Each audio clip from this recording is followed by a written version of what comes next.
సంవత్సరానికి ఒకసారి ఆశ్వీజ మాసంలో రాత్రిపూట పౌర్ణమి ఉన్న రోజు వైకుంఠంలో ఉన్న లక్ష్మీదేవి భూలోక సంచారం చేయటానికి దిగొస్తుంది.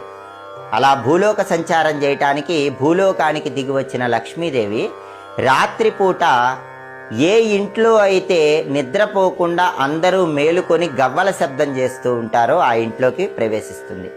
ఆ ఇంట్లో ఉన్న వాళ్ళని అనుగ్రహిస్తుంది. దానివల్ల స్థిరలక్ష్మి అనుగ్రహం సంవత్సరం మొత్తం ఉంటుంది. డబ్బు నిలబడుతుంది, ఖర్చులు తగ్గిపోతాయి, సంపాదించిన డబ్బు నిలబడుతుంది. ఆ శక్తివంతమైన రోజు అక్టోబర్ 6వ తేదీ సోమవారం వచ్చింది.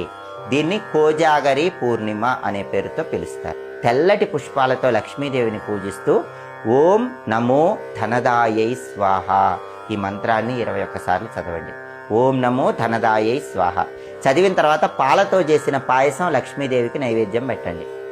ఆ తర్వాత ఆ పాయసాన్ని తీసుకుని వెళ్ళి 6